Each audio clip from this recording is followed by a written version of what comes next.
வணக்கங்க, சம்பந்தி சமையலுக்கு உங்களை வரவேற்கிறோம். இன்றைக்கி சளிக்கு ஒரு அருமையான மருந்து செடியை தான் உங்களுக்கு அறிமுகப்படுத்த போகிறேங்க. அது என்னென்ன குப்பைமேனி செடி. குப்பைமேனி செடி வந்து எல்லாத்துக்குமே ஆல்மோஸ்ட் தெரிஞ்சிருக்கு. தெரியாதவங்க யாருமே இருக்க மாட்டோம். ஆனால் சளி அப்படின்னா அது சளி சரி பண்ணும் அப்படிங்கிற இது வந்து எல்லாத்துக்குமே தெரிஞ்சிருக்காது. மோஸ்ட்லி வந்து துளசி, வெத்தலை, கற்பூரவள்ளி இலை தான் நமக்கு ஞாபகத்துக்கு வருங்க. ஆனால் இந்த குப்பைமேனி செடி வந்து இலையோட சாறு வந்து சளிக்கு வந்து ரொம்பவுமே நல்ல ஒரு மருந்துங்க.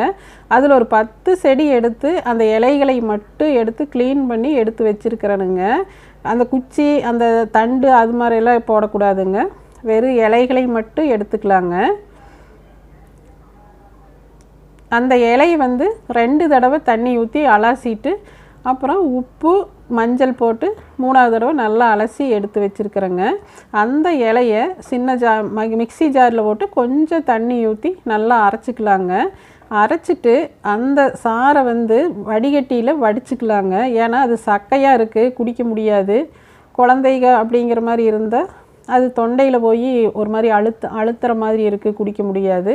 பெரியவங்களுக்கும் ஒரு நல்ல மருந்துங்க.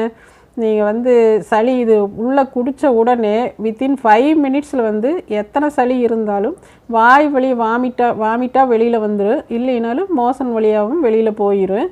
குழந்தைகளுக்கு வந்து இது ஒரு அருமையான மருந்துன்னு சொல்லலாங்க.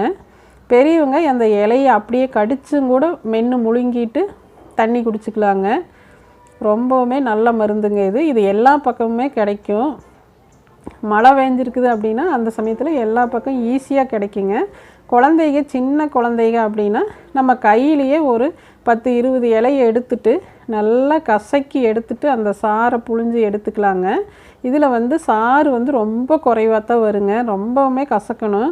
தண்ணி கொஞ்சம் கையில் எடுத்துட்டு அந்த தண்ணியோடு சேர்த்து கசக்கும்போது கொஞ்சம் சாறு கிடைக்குங்க. அது சின்ன 6 மாதம் 1 வயசு குழந்தைகளுக்கு வந்து அது போதுமானதாக இருக்குங்க.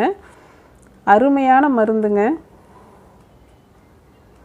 பார்த்தீங்களா? இப்போ இது பண்ணும்போது கொஞ்சம் ஒரு 10-20 இலைக்கு சேர்ந்து கொஞ்சம் சாறு தான் கிடைக்கும். ரொம்ப ஒரு 5 ml அப்படிங்கிற மாதிரியும் கூட இருக்காது. அந்த அளவு தான் இருக்குது. ஆனால் அது குழந்தைகளுக்கு போதுமான அளவு தாங்க. இந்த செடி வந்து மழை காலத்தில் ஈஸியாக எல்லா பக்கமுமே கிடைக்குங்க. ஏன்னா அப்போ தான் நமக்கு சளி தொந்தரவுகளும் அதிகமாக இருக்குது.